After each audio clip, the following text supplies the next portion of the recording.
Глава Башкортостана Ради Хабиров поручил обсудить изменения в проект реконструкции Советской площади в Уфе. Это произошло после того, как глава республики получил обращение от 4 академиков Российской академии художеств. Обсудим тему прямо сейчас в программе «Интервью» в эфире главного телеканала республики. Сегодня вместе с нами Константин Дангузов, соавтор проекта реконструкции Советской площади в Уфе и архитектор. Константин Александрович, здравствуйте. Здравствуйте. Спасибо большое, что вы пришли к нам в студию и расскажете свое мнение о том, в чем заключается проект реконструкции Советской площади в Уфе. Вот, во-первых, как вы расцениваете обращение Российской академии художеств, да, и почему важно обновить облик центра города? Дело в том, что любой крупный проект, связанный с какими-то серьезными преобразованиями общественных пространств в центрах городов, он проходит рабочие рассмотрения коллегиальные. Это бывают разные стадии, разные уровни, там градостроительные советы городов, бывают такие, так сказать, внутрикорпоративные, профессиональные смотрины проекта. И в этом смысле письмо является, конечно, результатом того, что академик Щербаков показывал свой новый проект своим коллегам и просил их, так сказать, прокомментировать и высказаться по поводу того, как получается тот или иной, так сказать, проект, ну, в данном случае вот проект Советской площади. И я очень благодарен своим коллегам из Российской академии художеств за это письмо, потому что оно очень аргументированно и очень авторитетно излагает, собственно говоря, ту композиционную логику и те, так сказать, соображения общего порядка, идейного прежде всего, связанные с этим обновленным проектом реконструкции. Давайте для наших телезрителей уточним, что мы говорим и упоминаем Салавата Щербакова. Это всемирно известный архитектор, он автор многочисленных монументов на территории России и в мире. И вот он тоже является одним из авторов проекта реконструкции Советской площади в Уфе. Все-таки почему важно обновить исторический центр Уфы и увековечить память башкирского народа? Дело в том, что в южной части города таких монументов крупных, сопоставимых вот с комплексом, который у нас существует в Черниковке, я имею в виду Парк Победы, такого размера военных мемориалов у нас нет, несмотря на то, что здесь, в этой южной части, в общем-то, во время Великой Отечественной войны было сосредоточено все руководство не только города, но и республики. Здесь происходили, собственно говоря, все процессы управления, формирования воинских частей, руководства тыловой жизнью и так далее. Поэтому необходимо было, конечно, чтобы каким-то образом эта часть нашей истории, она была увековечена и в южной части. И поэтому эта идея о том, чтобы посвятить Советскую площадь вот этой теме и увековечить память генерал-майора Миникали Мингазовича Шаймуратова, это как бы очень правильная, очень такая нужная идея, потому что эта Советская площадь, она является центральной, самой крупной, самой главной площадью республики. И, безусловно, так же, как Красная площадь, она должна содержать такие вещи, которые связаны с нашими такими выдающимися сынами башкирского народа. Что предполагает проект обновления? Ну, изначально в проекте рассматривался вариант установки конного памятника генералу. Это было задано условиями конкурса. Он и будет? Да, он и будет. Значит, и необходимо было создать соответствующее, так сказать, архитектурное включение этого конного памятника в существующую композицию Советской площади. То, что сегодня как бы сделано в качестве благоустройства и, так сказать, представляет собой предыдущую как бы версию этого проекта, оно частично сохранится. То есть, прежде всего, светомузыкальный сухой фонтан, он как бы очень подходит для такого торжественного звучания площади, и я думаю, в вечернее время он будет великолепно совершенно звучать. А правда ли, что там будут песни военных лет? Да, это наше предложение. Мы считаем, что у нас уже началась вот эта очень красивая, так сказать, традиция такого тонкой такой звуковой настройки центра, да, когда разные кусочки центра звучат разными музыкальными темами, и то, что вот у нас есть там фонтан, где звучит Курай, да, около 7 девушек, Это буквально там в 500 метрах. Да, да, да. И рядом расположена еще и Академия искусств, что тоже... Да, да. Скоро у нас, возможно, вот появится какой-то комплекс, связанный вот с классической музыкой и с Нуриевым. Там рядом находится памятник Шаляпину, где вот на открытии звучал его голос. Да? Это все как бы очень красиво, и учитывая, что уфимцы большие меломаны, и, так сказать, вот это настроение очень сильно влияет на людей, особенно вечером, когда люди выходят на прогулку там или встречаются со своими друзьями, гостей приводят в центр. Конечно, вот эта тематическая музыкальная подложка, она имеет большое значение. Здесь она тоже предлагается, будут звучать мелодии 40-х, 50-х годов, и я думаю, что это будет очень красиво в сочетании с теми идеями активации периметра Советской площади, когда появится большое количество встроенных помещений, работающих для вот этой гуляющей толпы, то есть увеличится количество кафе, культурных заведений, там появятся галереи и так далее. То есть вот это все вместе с вот этим музыкальным фоном, оно будет, мне кажется, очень гармонично. Константин Александрович, звучала такая фраза «архитектурный ансамбль», «колоннада», там предполагается, да? Вот почему именно такой стиль? Ну, стиль определен существующей, сложившейся, так сказать, характеристикой зданий, образующих площадь. Там практически все является примерами различной интерпретации традиционной архитектуры, классической традиции. И, соответственно, решение колоннады и постамента, оно тоже сделано как бы в этом ключе.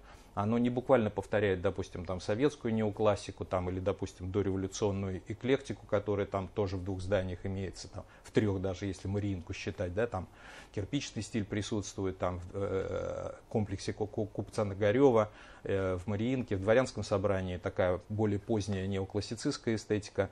Соответственно, мы как бы искали какую-то, так сказать, в этом отношении гармоничную пару вот к этому большому, так сказать, уже существующему периметру, но который бы создавала, так сказать, соответствующий масштабный переход между огромными портиками, которые формируют сегодня площадь, и прежде всего это портик здания Башнефти, вот, созданный уфимскими, так сказать, архитекторами, приехавшими из Одессы, и во время войны, кстати. И это вот проект, который наиболее, так сказать, там сильное впечатление производит, когда подходишь со стороны оперного театра по Пушкину и видишь вот эту раскрывающуюся Советскую площадь, то, собственно, доминирующим как бы портиком является вот этот портик Башнефти. И он имеет высоту колонн 14,6. Это вообще, так сказать, ну, могучая высота, совершенно это настоящий большой ордер, он охватывает несколько этажей, значит, и, соответственно, было очень важно сделать правильный пропорциональный расчет для, так сказать, сочетания колонн нового ордера вот с этим ордером, основным ордером Советской площади. И мы через золотое сечение 2, так сказать, делениями получили высоту нашей колоннады. И таким образом мы как бы выполнили вот эту пропорциональную связь, которая должна быть между элементами ансамбля. Если мы говорим об увековечивании коллективного подвига башкирского народа, то какие инструменты будут использоваться здесь? Ну, самый такой, так сказать, очевидный момент – это, конечно, собственно, сама колоннада. Дело в том, что интерпретация этого архитектурного образа, она имеет большое количество античных прецедентов, потом во время Ренессанса, значит, и всегда это некая концепция объединения народа, или вот как в случае с собором Святого Петра, значит, объединение всех верующих христиан, да, то есть объятие, в которое заключает как бы архитектура общество, которое приходит к нему, вот это и есть как бы главный посыл таких циркумференций. Это вот специальный термин, обозначающий круговую застройку, значит, площадей. И, собственно говоря, вот эта циркумференция, она для нас является очень важным символом того чувства общности, которое возникло у нашего народа перед лицом как бы всеобщей опасности вот этого общего врага. И вот это ощущение единства, которое создает большая полукруглая колоннада, она придумана не сегодня. То есть у нас в российской архитектуре классической есть очень мощные образы. Это прежде всего, конечно, Казанский собор в Санкт-Петербурге, который является памятником, собственно говоря, в победе над Наполеоном. Там лежит прах нашего генералиссимуса Михаила Илларионовича Кутузова. Значит, и там стоят памятники Кутузову и Барклаю де Толли. Да?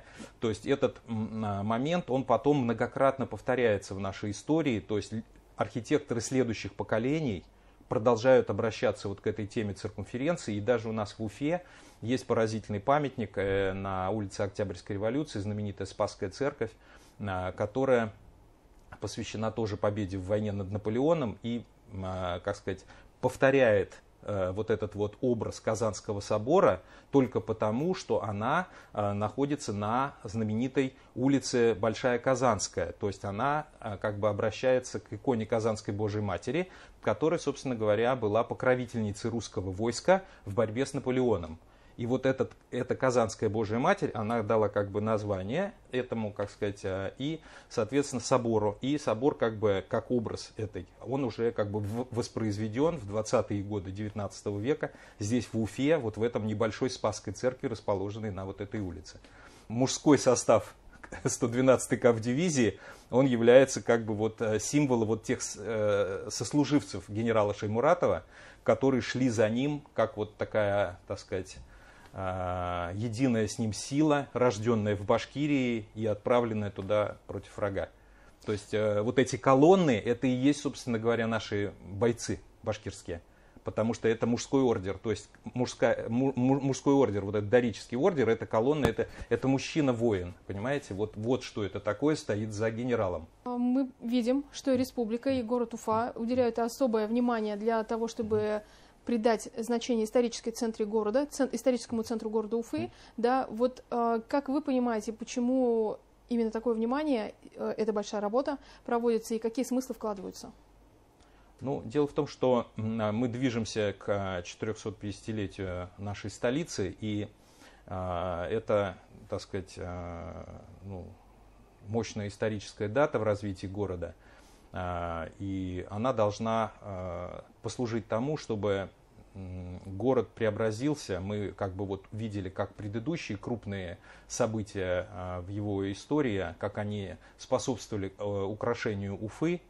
И, соответственно, как бы то внимание, которое сейчас придается работе с вот этими всеми центральными историческими площадками, это, конечно, очень важная вещь подготовительной программы к юбилею города. То есть город должен просто преобразиться, в нем должно, так сказать, центр просто быть в идеальном состоянии, понимаете, да, и это потребует, безусловно, конечно, вложений, но это останется на, как сказать, десятилетие, если не на столетие уфимцам. То есть это будет принадлежать как бы всему городу и, так сказать, всей республике. В этом смысл как бы вот этого и праздника, и той подготовительной работы, которая ведется к этому празднику. Это не просто там салют, который все посмотрели, там разошлись, а это останется в материалах, в, так сказать, комфорте, в красоте нашей столицы. Она должна почувствовать очередное такое омоложение, украшение и должна встать в ряд, так сказать, с лучшими нашими городами-миллионниками, столицами